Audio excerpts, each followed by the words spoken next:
Prošlo je neko vrijeme od kako smo posijali naše sjemenke. Većinom se tu radilo o paradajzu, paprici i sličnim biljkama kojima treba vremena da narastu i koje je dobro uzgajati kao presadnice.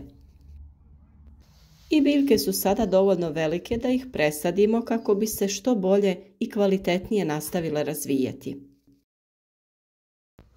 Svi koji nas redovno prate već su većinu ovih poslova obavili prateći naše video savjete koje smo nedavno objavili.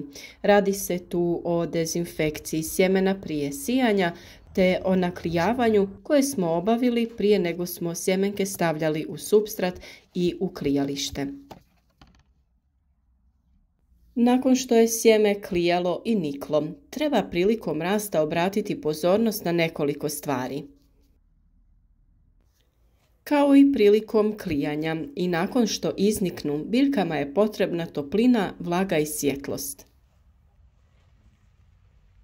Ako nemate mogućnosti da rasad bude na mjestu sa dovoljno prirodne svjetlosti, postavite umjetno svjetlo sa LED rasvjetom. Ukoliko želite biti u korak sa radovima, redovno pratite naše video savjete i nemojte propustiti ni jedan važan posao. Svaki dan vam donosimo novu temu, a vi naš rad možete podržati sa lajkom, podijelite video sa prijateljima, te nam se javite u komentarima sa vašim iskustvima ili pitanjima. Osnovni faktori uspješne proizvodnje rasada su temperatura zraka, kvalitet i jačina svjetlosti, kvalitet podloge, to supstrata za sjetvu i pikiranje. Pod pojmom pikiranje se podrazumijeva presađivanje rasada iz klijališta na gredice, u lončiće ili kontejnere, to jest pikiranje predstavlja presađivanje koje se obavlja prije sadnje na stalno mjesto. Pri proizvodnji rasada, povrća i cvijeća veći je utrošak ljudskog rada nego pri direktnoj sjetvi sjemena, ali postoje brojne prednosti ovakvog načina uzgoja. Na primjer, veća je iskorištenost sjemena, moguće je ranije proizvoditi povrće na otvorenom. Postiže se ujednačeniji rast biljaka te ranija berba i naravno tim samim veći prinosi, jer su ranije formirani plodovi krupniji.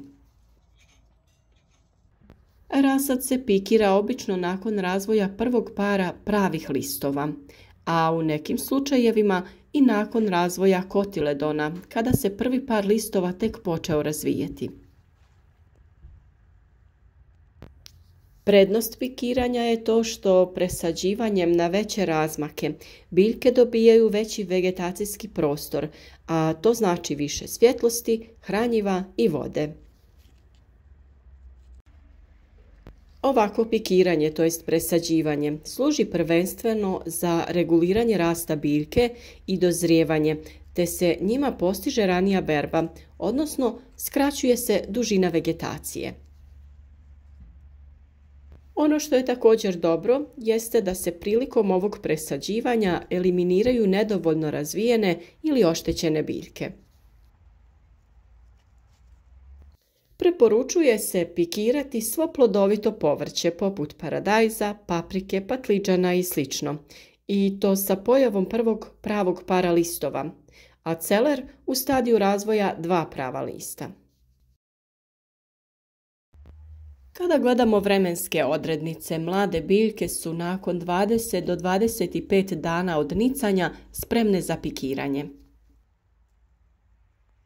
Sa druge strane, rasad tikvice, krastavca, dinje, lubenice ne voli čupanje i oštećivanje korijena i bolje ga je od starta uzgajati u većim posudama ili kontejnerima sa većim rupama. Dakle, kada se radi o pikiranju u fazi razvijenih kotiledona ili prvih pravih listova, male biljke nježno se vade iz sandučića i pikiraju, odnosno presađuju u zasebne kontejnere ili na neko drugo mjesto uzgoja. Prilikom čupanja mladih biljaka treba ih držati vrlo oprezno, jer je mlada stabljika izuzetno nježna i osjetljiva. Ukoliko je potrebno, svakako se poslužite ili nekim štapićem tako da razrahlite zemlju oko korijena, te biljku prihvatite što bliže korijenu kako joj ne bi ozlijedili stabljiku. Naravno, ovim procesom biljke prolaze kroz svojevrstan stres, a na njega reaguju kratkotrajnim zastojem u rastu. Ali to se ogleda u skraćenoj i debljoj stablici sa razvijenim korijenom te ranijim cvjetanjem. Ipak, kako ne bi doživjele temperaturni šok, supstrat u koji ih presađujemo treba biti temperature od 15 do 20 stepeni Celzijusa. Dakle, ukoliko supstrat držite vani, svakako ga unesite dan prije pikiranja na višu temperaturu. Prilikom premještanja biljke treba oprezno vaditi kako ne bi oštetili korijen, kako ne bi došlo do pucanja stabljike ili lomljenja listova. Ono što je također dobro i preporučuje se da nakon pikiranja biljke zalijete vodom sobne temperature. Pikirani rasad sadi se do prvih kotiledonih listova, čija je funkcija hvatanje svjetlosti za prvu fotosintezu kako bi se pravi listovi, ali i ostatak biljke mogli razvijati. Posude ili kontejneri se napune supstratom i zemlja se lagano utisne. Bitno je da je supstrat kvalitetan i sterilan, odnosno da se ne prenose bolesti na naše mlade biljke. Kao što smo za sijanje imali poseban supstrat, isto tako imamo i supstrat za pikiranje koji u sebi sadrži određene nutrijente potrebne za daljnji razvoj. Kada smo supstrat dodali u posude ili kontejnere, potrebno ga je pritisnuti kako bi imali dovoljno zemlje u svakoj posudi, a prstom ili nekim alatom u supstratu utisnite rupu u koju ćete staviti biljku sa korijenom. Zatim se, ukoliko je potrebno, posuda nadopuni supstratom i lagano pritisne, ali ne prejako, da se supstrat ne zbije kada biljku zalijete vodom. To se radi kako bi se istisnuo zrak i biljka što bolje primila. Kada želimo potaknuti razvoj korijena i bolje ukorjenjavanje biljke i usvajanje hranjiva, presadnice nakon pikiranja možemo zaliti sa čajem od vrbe. Vrba je bogata fitohormonima ili auksinima. To su biljni hormoni koji se stvaraju u vršnim dijelovima stabla, korijenja i grančica, te potiču rast korijenja biljaka, reguliraju različite fiziološke procese od klijanja sjemena pa do sazrijevanja plodova. Salicilna kiselina u vrbi sprečava razne bakterije i nametnike te ojačava imunni sistem biljke koja je zalivena vrbinim čajem. Priprema se tako što se isjecka oko 100 grama vrbinih mladih grančica i prelije sa 500 ml prokuhane mlake vode. Grančice ostavite u vodi 24 sata pa procijedite. Kada se radi o zalijevanju općenito, bitno je naglasiti da voda ne bi nikada trebala biti hladna, te za tu namjenu koristimo toplu vodu, optimalne temperature od oko 25 do 30 stepeni. Isto tako, prilikom prvog zalijevanja bitno je ravnomjerno i temeljito natopiti supstrat, kako bi se biljka što bolje učvrstila u novom okruženju. Narednih dana trebate redovno zalijevati biljke, pogotovo ukoliko su dnevne temperature više, te se zemlja dosta isušuje. Bilo bi poželjno da vodu za zalijevanje držite na istom mjestu gdje i biljke. Na taj način će temperatura vode i supstrata biti slična, pa nećete riskirati da biljka doživi šok prilikom zalijevanja. Što se tiče vremena kada trebate obavljati pikiranje, to je najbolje odraditi u kasnijim poslijepodnevnim satima, jer nije dobro da se tek presađena biljka izlaže vrućem poslijepodnevnom suncu i visokim temperaturama.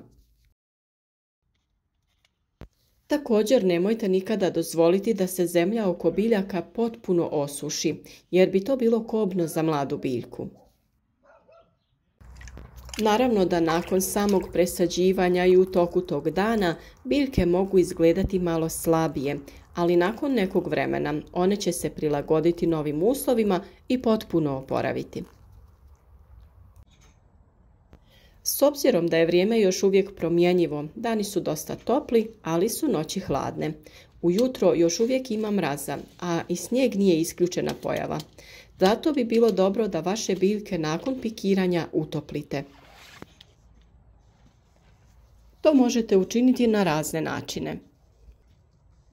Možete im osigurati stiroporom ograđeno mjesto koje ćete prekriti najlonom ili sličnom zaštitom.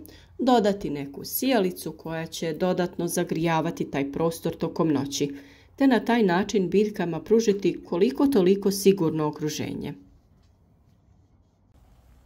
Iako su biljke osjetljive na oscilacije temperature, ovakvo okruženje će ih štititi, dati potrebne uslove u hladnim noćima, kako sav ovaj trud ipak ne bi bio uzalud.